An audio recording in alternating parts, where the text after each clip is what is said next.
Cordial saludo, tutora y compañeros de grupo. Mi nombre es Lady Tatiana Olaya Cortés, soy estudiante de Comunicación Social en la Universidad Abierta de Nacional.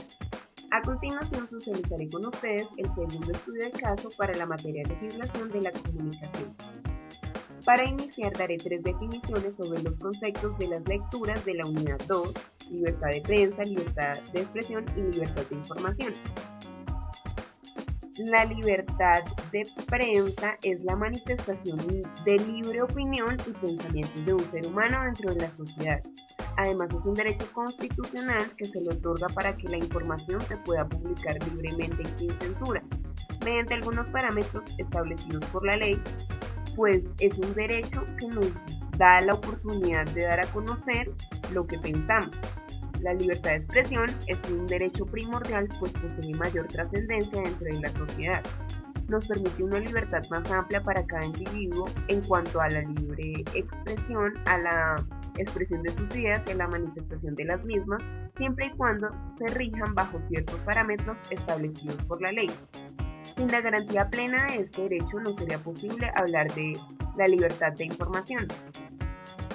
La libertad de información es un derecho constitucional que tiene el ser humano como exigencia de su ser personal.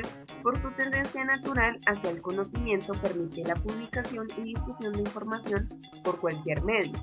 Esto implica obligaciones y responsabilidades al ser al mismo tiempo un derecho y un deber, pues la información que se divulgue aquí debe ser verídica, objetiva y oportuna. Además, permite comunicar e informar a las personas de lo que ocurre en su contexto social. En el segundo punto, identificaré las diferencias entre cada uno de los conceptos anteriores. En general considero que no existe diferencia alguna, pues todos son conceptos que están interconectados, que van relacionados, dado que hay una libertad de pensamiento. Además, todos son derechos constitucionales que buscan un mismo fin, que es el de informar. Y finalmente, identificaré un caso por cada uno de los conceptos mencionados anteriormente, en donde se haya violentado el derecho, y explicaré las razones desde cada normatividad trabajada. Iniciaré con la violación a la libertad de prensa en Colombia. El año pasado se registraron 131 agresiones directas contra la prensa en Colombia, con un total de 164 víctimas, la cual nos informó la libertad de prensa. La cifra incluye amenazas colectivas contra comunicadores en la ciudad de Bogotá y el departamento del Valle del Cauca, pasando por la destrucción del computador del periodista hasta la detención de un fotógrafo en Medellín. En el Día del Periodista en Colombia, el informe da cuenta de los hechos más graves contra la prensa. El año pasado tuvo nombre propio, pues Luis Carlos Cervantes, un comunicador al que se le había retirado la escolta oficial con un argumento de que su vida no corría ningún peligro, al menos de que por sus hechos relacionados con su oficio. Sin embargo, el periodista fue asesinado el 12 de agosto en el municipio de Tarazá, departamento de Antioquia. Cervantes había denunciado la corrupción administrativa por parte de las autoridades locales de su región. Otro de los casos que destaca el informe tiene que ver con los diferentes panfletos con amenazas colectivas contra los comunicadores del Valle del Cauca, Bogotá y otros lugares del país. La destrucción del computador del periodista Javier Osuna y la detención por parte de la policía al fotógrafo Esteban Vanegas en Medellín, entre otros casos llamativos. Continuó con el asesinato de la periodista Floralba Núñez, pues aunque las autoridades locales niegan la existencia de bandas criminales, Floralba entregó hasta su vida por demostrar la conexión entre grupos dedicados al sicariato y al microtráfico.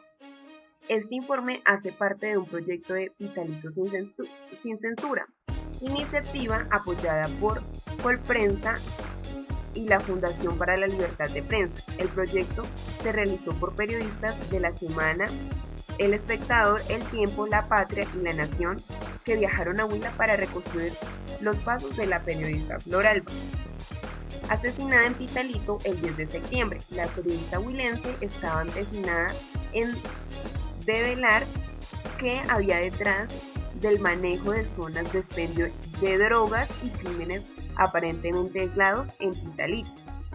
Cuenta con bandas criminales que lentamente han ido tomando el control del municipio de manera impredecible. Ella fue asesinada y se acabó con su derecho a la vida. Otro caso que hay que mencionar fue el atentado contra Charlie Hebdo. Al menos hubieron 12 muertos en el tiroteo en la sede de Charlie Hebdo, el semanario francés que publicó las caricaturas de Mahoma. La revista francesa Charlie Hebdo, que había sido objeto de amenazas en el pasado por las caricaturas de Mahoma, fue objeto este miércoles de un tiroteo por parte de hombres armados que dejaron 12 heridos y 4 muertos. Entre las víctimas se encuentra el periodista y dibujante Charlie Hebdo y otros principales dibujantes del seminario francés. El ataque conmocionó al país. Las autoridades elevaron al máximo el nivel de alerta por el atentado y se han puesto en el plan de marcha vigente a la seguridad. Los argumentos por los que elegí cada uno de los casos, bueno, pues el primer caso es la violación a la libertad de prensa en el momento en que se destruyó el computador y la policía detuvo al fotógrafo en Medellín, cuando Cervantes había denunciado la corrupción administrativa por parte de las autoridades locales de la región. Además, fue intimidado con panfletos y amenazas colectivas, y más tarde fue asesinado. En el segundo caso, pues es realmente lamentable, pues una periodista fue asesinada por hablar de un caso de corrupción en una campaña de la política, así como por tratar temas de existencia de bandas criminales, grupos dedicados al sicariato y el microtráfico en la ciudad de Huila. Y finalmente, en el caso 3, un atentado contra el periodista Charlie Hebdo, en donde mueren 12 personas, es una violación evidente a la información, pues fue amenazado por publicar caricaturas de Mahoma y se violentó su derecho a la expresión. Gracias.